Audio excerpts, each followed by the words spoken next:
क्या रूही सच में झूठी है? क्या नहार की मौत का राज सिर्फ रूहान ही जानता है? और क्या कोई वाकई नहार को जिंदा चाहता है? ये सवाल मन को झकझोर देते हैं, खासकर तब जब हम इस कहानी की गहराई में उतरते हैं। शुरुआत में एक तेरा है मन सुंदर मेरे पास था के साथ नहार और रूही के बीच एक अजीब सी बातचीत शुरू होती है।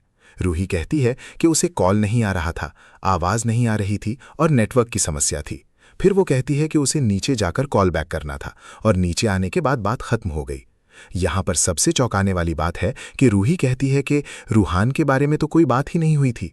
लेकिन अगली ही लाइन में नहार कहते हैं, क्या क्या बोल रहे हैं? रूहान उस वक्त वहीं था और मैंने आपको कहा भी था कि आप रूहान का ध्यान रखिएगा। आप झूठ क्यों बोल रहे हैं? यहां स्पष्ट होता है कि रूही जानबूझकर सच छुपा रही है। जब नहार उस पर झूठ बोलने का आरोप लगाते हैं तो रूही पलटकर कहती है, मैं झूठ बोल रही हूं? तुम झूठ बोल रही हो रूही। मैं झूठ बोल रही हूं, मैंने रूहान को आपके पास नहीं छोड़ा था। ये स्वीकारोक्ति न केवल चौंकाने वाली है बल्कि ये भी बताती है कि रूहान की सुरक्षा को लेकर एक गंभीर खिलवाड़ हो रहा है। दादी की एंट्री के साथ मामला और उलझता है। वो पूछती हैं, रूहान को कब तुमने मेरे पास छोड़ा? रूही फिर से झूठ बोलती है, मैं झूठ बोल रही हूं। तब दादी सच उगलवाने की कोशिश करती हैं, सच सच बताओ, हमारा रूहान कहाँ है? और फिर वो नहार पर इल्जाम लगाने की बात करती हैं, और ये तुम बेवजह नहार पर इल्जाम क्यों लगा रही हो? यहां से कहानी में एक नया मोड़ आता है, जहां नहार पर झूठे इल्जाम लगाने की बात की जाती है जबकि रूही खुद झूठ का जाल बुन रही होती है। रूही का अगला बयान, तो दादी मैं भी रूहान की मां हूं, मैं भला अपने बच्चे के बारे में झूठ क्यों बोलूंगी जबकि वो पहले ही स्वीकार कर चुकी है कि वो झूठ बोल रही है। ये विरोधाभास उसकी बेबसी या फिर किसी बड़े राज को छिपाने की कोशिश को दर्शाता है। उसका कहना, मुझे कुछ नहीं सुनना, मुझे कुछ नहीं पता, मुझे बस मेरा रूहान चाहिए। यहाँ उसका दर्द असली लगता है पर उसका व्यवहार संदिग्ध है। नहार के कहने पर झूठ बोल रही हो तुम रूही, क्योंकि हमारे बीच रूहान को लेकर कोई बात ही नहीं हुई थी। इनफैक्ट मैंने रूहान को सुबह से देखा ही नहीं है। ये पुष्टि करता है कि रूही ने झूठ बोला था और रूहान को लेकर कोई ऐसी बात नहीं हुई थी जिसकी वो बात कर रही है। फिर अचानक से, एक सेकंड, कहीं तुमने रूहान को फिर से तो नहीं खो दिया? ये वाक्य एक खतरनाक भविष्यवाणी जैसा लगता है। और फिर जल्दबाजी में, जीजू अंदर से आवाज तो आ रही है पर दरवाजा शायद जाम हो गया। रूही द्वारा रूहान को बाथरूम में बंद करके भूल जाने का नाटक, जैसा कि दादी शक करती हैं, रूही तुम्हारा ध्यान किधर है? तुम कहीं रूहान को बाथरूम में बंद करके भूल तो नहीं गई ना?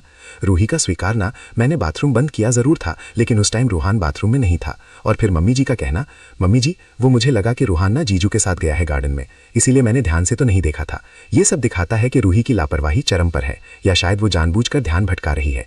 कहानी में एक और शक की सुई युवराज की ओर जाती है, जो कहता है, अरे ओके, हाथ तो मिला लिया लेकिन उस जमीन को पाने में तुम मेरी मदद कैसे करोगे? नहार के बाद नहार की सारी प्रॉपर्टी रूहान के नाम हो जाएगी। तुम बस रूही को पिक्चर से आउट करो, तुम्हें रूहान के जरिए जमीन दिलाने की जिम्मेदारी मेरी। ये सीधा इशारा करता है कि युवराज का नहार की मौत और रूहान की संपत्ति से गहरा संबंध है और वो रूही को रास्ते से हटाना चाहता है। बाद में रूही का ये कहना, मेरी जीभ जल गई, मेरा मुंह जल गया, ये कैसे हुआ आ रही है? और फिर दादी का पूछना, क्या हुआ माँ जी, वहां जाके क्या हो गया आपको? जल्दी जाके बैठ जाओ, मेरा मुंह जल रहा है। माँ जी लेकिन ये सब हुआ कैसे? वहीं से इसका मैं पानी भागा था, उसने मुझे खौलता हुआ पानी दे दिया, मेरा मुंह जल गया, मर गई मैं। क्या खौलता हुआ पानी?